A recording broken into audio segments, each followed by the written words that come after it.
जय हिंद। दोस्तों, पिछले कुछ दिनों से हम देख रहे हैं कि जिस प्रकार से नेपाल के स्वर आ रहे हैं भारत के खिलाफ, वह बहुत सारे प्रश्नों को उत्पन्न करते हैं कि क्या जो हमारे यात्री कैलाश पर्वत की यात्रा पर जाते हैं, पिलग्रिमेज पर जाते हैं, उनकी यात्रा आसान करने के लिए भारत ने जो सड़क बनाई वो अभी से नहीं बना रहा है, 2018 से भारत बना रहा है। उसके उद्घाटन के बाद नेपाल ने जिस तरह की बातें की, जिस प्रकार के ऑब्जेक्शंस रेज किए, और फिर उसके आगे जब नेपाल जाता है, जब ओपी शर्मा ओली जो उनके प्रधानमंत्री हैं, वे प्रस्ताव लेके आते हैं उनकी संसद में, और उस संसद में प्रस्ताव पारित करते हैं। उसमें जो लिपू लेक वाला एरिया है, काला पानी का एरिया है, लिपिया दुर्रा है, उसको भारत से वापस लेने के लिए बात करते हैं, जो कि हमारी टेरिटरी है। हमने जो रोड बनाया अपनी ही टेरिटरी में बनाया। राजनाथ सिंह जी ने जिस रोड का उद्घाटन किया, ऐसा नहीं है कि वो आज बना है, वो 2-3 साल से कंटिन्यू बन रहा था। जब बन गया, उसका उद्घाटन हुआ, उसके बाद नेपाल ने जिस प्रकार से ऑब्जेक्शंस रेज किए, फिर उसके बाद उन्होंने नेपाल की पार्लियामेंट में नक्शा लेकर आए, उस नक्शे में इन सब क्षेत्रों को अब उनकी टेरिटरी की तरह इंक्लूड किया। उन्होंने प्रस्ताव पारित कर दिया, वहाँ की जो कम्युनिस्ट सरकार है, माओवादी सरकार है, उसने कि वे वापस से ये सब जो क्षेत्र हैं वह लेंगे। और देखिए, इसमें क्योंकि ये जो विषय है अंतर्राष्ट्रीय विषय है, इसलिए मैं थोड़ा सा अंग्रेजी में जो खबर है, जो शब्दावली का उपयोग हुआ है, उसको पढ़ूंगा, क्योंकि क्या होता है कई बार शब्द चेंज होना गलत होता है अंतर्राष्ट्रीय चीजों पर। Ruling Nepal communist party law makers have tabled a special resolution in parliament demanding the return of Nepal's territory in Kalapani, Limpiyadhura and Lipulekh. अब ये जो चीजें हैं, ये तीनों स्थान जो हैं, ये भारत की संप्रभु भूमि है, और ये कोई कॉन्टेस्टेड भी नहीं है। लेकिन एकदम से इसके ऊपर बात हुई, फिर उसके बाद पार्लियामेंट के अंदर उससे भी खतरनाक जो बात की नेपाल के प्रधानमंत्री ने, मैं उनके शब्दशः उसको रिपीट कर रहा हूं। उन्होंने जो कहा पार्लियामेंट के अंदर, मिस्टर ओली ने, virus from India looks more lethal than Chinese and Italian, ये उन्होंने नेपाली में कहा है।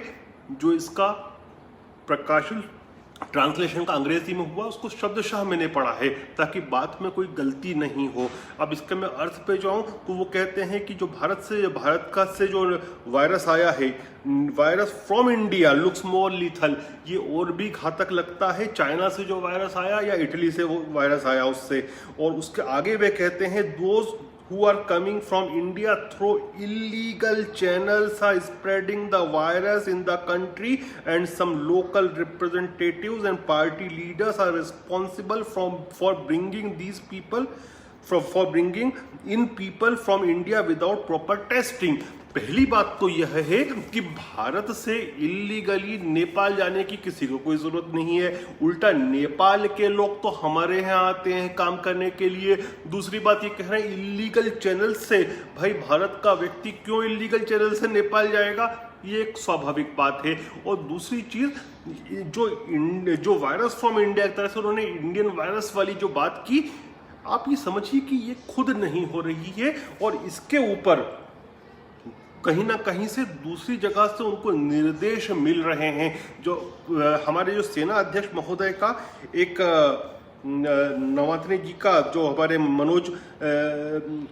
नरवाने जी हैं, उनकी तरफ से एक स्टेटमेंट आया था फ्राइडे को, और उसमें उन्होंने कहा था कि जो ऑब्जेक्शंस के विषय में है, मैं एग्जैक्टली पढ़ूंगा क्योंकि ये सेना अध्यक्ष का विषय है, तो मैं उसको अपने शब्दों में नहीं पढ़ूंगा। India chief of army staff Manoj Kumar Naravane on Friday suggested that Nepal's objection to the road which connects the line of actual control LAC, the 3,488 kilometers disputed border between India and China were at the behest of someone else।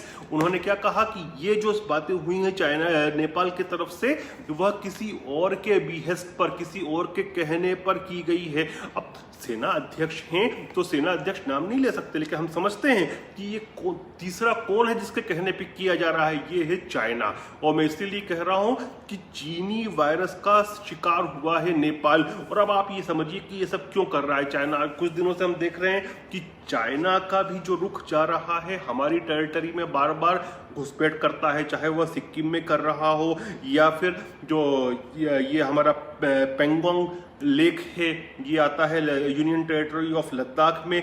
इसमें इनकी जो boats हैं पानी के अंदर वे घुसपैठ कर रही हों, तो बार बार जो ये आक्रामक रुख दिख रहा है ये अपने आप नहीं है, इसके पीछे मोटिव हैं। और विशेषकर ये जो एरियाज हैं, जैसे अब ये आप बात करें ये लेक्स वाले एरिया हो या सिक्किम वाले एरिया हो, कोई ऐसे कॉन्टेस्टेड एरियाज भी नहीं है, छोटे एरियाज हैं जिसमें बार बार प्रोवोकेट किया जा रहा है। प्रोवोकेट क्यों करता है? चीन की आदत है।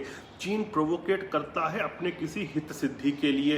ये कोई पहली बार भी नहीं किया है और चीन करता रहा हो, केवल भारत को ही नहीं दूसरों को भी करता है। जैसे ये अभी जापान को भी कर रहा है। साउथ एशिया में जो साउथ चाइना सी में कुछ आइलैंड्स हैं जो कॉन्टेस्टेड टेरिटरी हैं दोनों के बीच में, उसमें जापान की जो मछुआरे हैं उनकी बोट्स को भी ये बार बार चेज कर रही है चाइनीज नेवी। तो इसके पीछे कारण क्या है? एक तो आप शब्दों को समझें। शब्द जो नेपाल के प्रधानमंत्री ओपी शर्मा ओली ने उपयोग किए कि इंडिया का वायरस जो आ रहा है, तो ये जो चाइना वायरस बार बार जो वेस्ट में पर्टिकुलरली डोनाल्ड ट्रंप बात करते हैं, यूरोप के बहुत सारे नेता करते हैं, माइक पोम्पियो बात करते हैं, उसके काउंटर में किए हैं। सब जानते हैं कि वायरस वुहान से आया है, ये चाइनीज वायरस है, मेड इन चाइना वायरस बोल सकते हो आप उसको, वुहान वायरस कह सकते हो, चाइनीज वायरस कह सकते हो। तो उसको एक तरह से टक्कर देने के लिए इन्होंने एक तीसरी कंट्री नेपाल के प्रधानमंत्री से उनकी संसद में भारत के ऊपर कहलवाया। दूसरा, चीन जो है वो बहुत सारे संदेश दे रहा है। एक तो भारत को भी दे रहा है कि आप जो है वो आप हमको अपोज ना करें, आप अमेरिका से आपकी काफ़ी नज़दीकियां हैं, लेकिन आप जो हैं वो अमेरिका के हमारे विरुद्ध ना जाएं, अमेरिका के फेवर में ना जाएं। जापान को एक तरह से उन्होंने उसको भी चुनौती दे रहा है जापान को, क्योंकि क्वाड के अंदर 4 कंट्रीज हैं, ऑस्ट्रेलिया, अमेरिका, इंडिया और जापान। क्वाड का समूह बढ़ना निश्चित है। और मैं कहता हूं कि अगर चीन की हरकतें इस तरह से ही चलती रही तो आप देखेंगे चूंकि चीन के संबंध इंडोनेशिया से भी खराब है, वियतनाम से भी खराब है, आगे चल के हो सकता है क्वाड एक बड़ा समूह बन जाए जिसमें वियतनाम और इंडोनेशिया को भी ज्वाइन करे। तो चीन संदेश दे रहा है एक तो कि जो हमारे उसके जो नेबरिंग कंट्रीज हैं वह उसके खिलाफ न बोलें, और इसी में नेपाल का उपयोग किया जा रहा है। और चाइना ऐसा उपयोग पहले भी किया है। मैं आपको बताता हूँ कैसे। हमने कुछ समय पहले देखा था, जब तक सत्ता का परिवर्तन नहीं हुआ था मालदीव में जो सरकार चल रही थी पहले, वह बहुत ज़्यादा प्रो चाइना सरकार थी और कंटिन्यू एंटी इंडिया स्टैंड ले रही थी। लेकिन उसके बाद जब डेमोक्रेटिक परिवर्तन वहां पर हुआ और एक निष्पक्ष सरकार बनी तो उसका रेटरिक बिल्कुल चेंज हो गया, वापस से दोस्ताना संबंध उसके बन गए भारत के साथ। इससे पहले हमने देखा था श्रीलंका में भी कि जो पिछली सरकार थी वह बहुत ज्यादा जो थी वह एंटी इंडिया स्टैंड ले रही थी। वर्तमान की जो सरकार है वह बैलेंस करके चल रही है। इसी प्रकार से नेपाल के अंदर कुछ दिन पहले मैंने आपको बताया था इस विषय पे, नेपाल के विषय में आप कह सकते हैं जो नेपाल के लिए भी बुरा है कि नेपाल जो है आज के समय में एक तरह से प्रॉक्सी स्टेट की तरह चल रहा है चाइना के। वो क्यों बोल रहा हूं मैं? क्योंकि जो नेपाल कम्युनिस्ट पार्टी है, जो माओवादी पार्टी है, बेसिकली माओवादी विचारधारा की जो नेपाल की सत्ता पर काबिज है, वह उसके 2 फ्रैक्शंस थे, एक लेनिनिस्ट था, एक माओइस्ट था। इन दोनों ने मिलकर एक कम्युनिस्ट पार्टी का गठन किया जो चीन के बाद एशिया की सबसे बड़ी कम्युनिस्ट पार्टी बन गई। अब इस पे बीच में ये हुआ था कि कुछ समय पहले की बात है कि कुछ दिनों पहले इनके बीच में सत्ता को लेकर और पावर शेयरिंग के ऊपर जो दोनों गुट थे माओविस्ट और लेनिनिस्ट सेम पार्टी के अंदर उनके बीच में संघर्ष चल रहा था और ऐसा लग रहा था कि ओपी शर्मा ओली की सरकार कुर्सी चली जाएगी। फिर एकदम से एक टर्न आता है कि जो एम्बेसडर हैं चाइना की नेपाल में, वो बीच में हस्तक्षेप करती हैं और ऐसा हस्तक्षेप कभी नहीं देखा। वे देखिए, एम्बेसडर्स यूजुअली जो होते हैं वो यदि वो कहीं हस्तक्षेप करते भी हैं या कुछ अपने से रखते भी हैं अपने कंट्री का, तो वे अधिकारियों से बात करते हैं।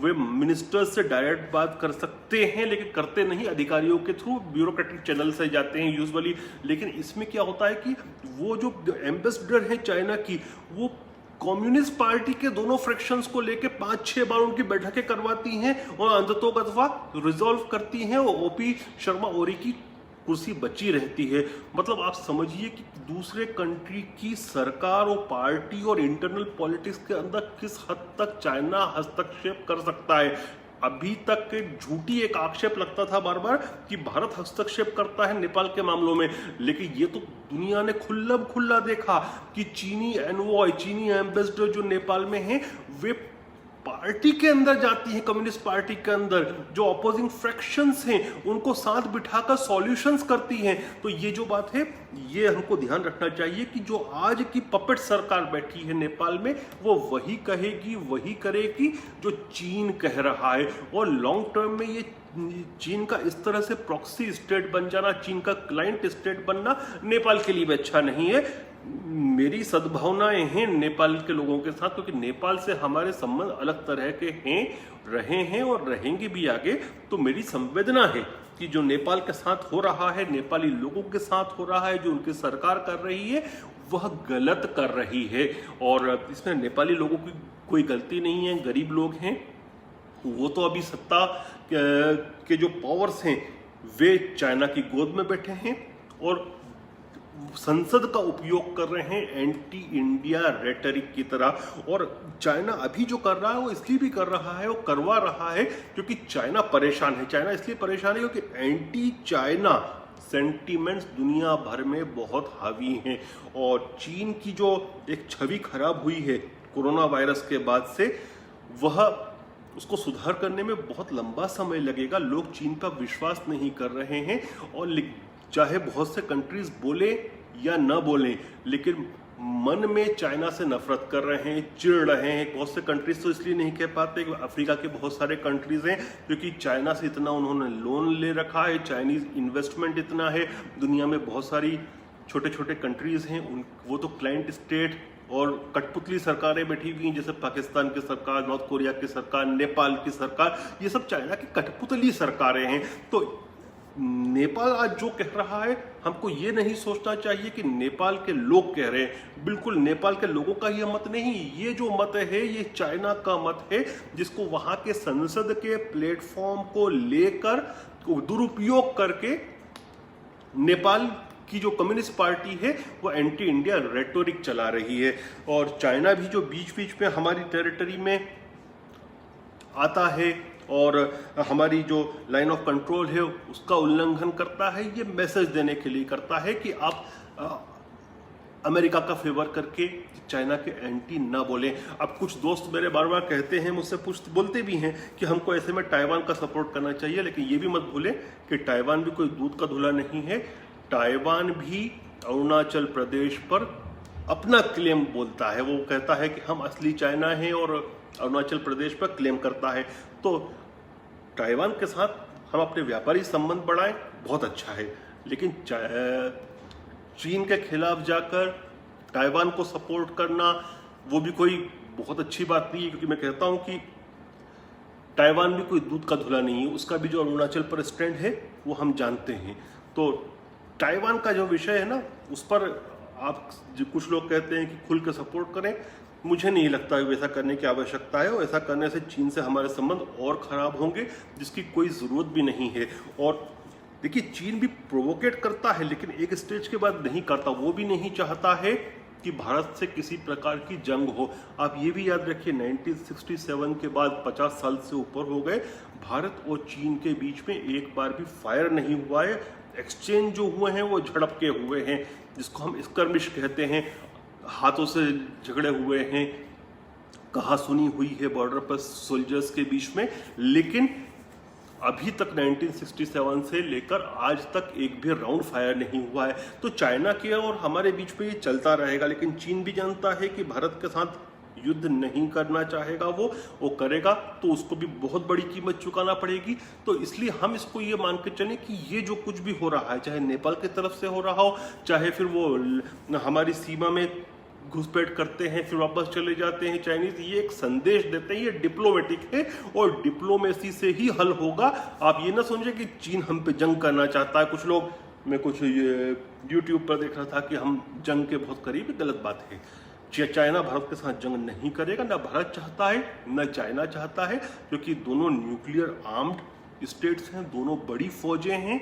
और ऐसा करके यदि कोई भी ऐसा सोचता है करने का, तो उससे दोनों को भयानक नुकसान होगा, चीन को भी नुकसान होगा और फिर जो दूसरी भी शक्तियां हैं वह भी इन्वॉल्व हो जाएंगी। वो तो वर्ल्ड वॉर वाली स्थिति बन जाएगी यदि भारत के ऊपर चीन आक्रमण कर दे और दोनों के बीच में युद्ध हो जाए। ऐसा नहीं हो सकता, वो तो वर्ल्ड वॉर 3 की वाली स्थिति आएगी, क्योंकि फिर उसमें तो वो जो फैलाव होगा वो तो पूरा साउथ चाइना सी और आप मान के चलें कि इंडो पैसिफिक तक जाएगा। तो चाइना ऐसी गलती नहीं करेगा, चाइना भी बर्बाद हो जाएगा उसमें। इसको डिप्लोमेटिक तरह से ही टैकल किया जाएगा और इसका हल भी होगा। लेकिन अभी जो चाइना चाहता है, अपने आसपास के जो देश हैं उनको एक तरह से वो संदेश दे रहा है कि आप अमेरिका के साथ ना जाएं, और भारत किसी के दबाव में तो आता नहीं है, ना आएगा, हम कभी भी नहीं आए हैं। हम तो उस समय भी किसी शक्ति के दबाव में नहीं आए थे जब ना हम न्यूक्लियर पावर थे, ना हमारी आर्थिक स्थिति इतनी अच्छी थी, तब भी हम डमी स्टेट किसी के नहीं बने, किसी की प्रॉक्सी स्टेट नहीं बने। तो चीन से तो डरने का प्रश्न उठता ही नहीं है। और नेपाल का जहाँ तक विषय है, फिर वापस वही बात कहूँगा कि नेपाल जो कर रहा है, जिस तरह से हमारे सेना अध्यक्ष ने कहा ऑन बिहेस्ट ऑफ समवन, तो वो समवन मतलब वही है। हमारे सेना अध्यक्ष जो हैं खुल के चीन का नाम नहीं ले सकते, क्योंकि वो जिस पद पर बैठे हैं उस पद की ये गरिमा है। और दूसरा ये भी याद रखना चाहिए कि जो भारत के सेनाध्यक्ष जो होते हैं ऑनररी तौर पर, ऑनररी बोल रहा हूँ, हाँ, ऑनररी तौर पर नेपाल के सेनाध्यक्ष भी माने जाते हैं। तो एक लिमिट से ज़्यादा वो नहीं कह सकते, लेकिन उन्होंने जितना संदेश देना था वह दे दिया, वो नेपाल के पास भी चला गया। और आपका कोई प्रश्न होंगे तो आप लिखना, मैं उसका उत्तर अवश्य दूंगा। जय हिंद, जय भारत।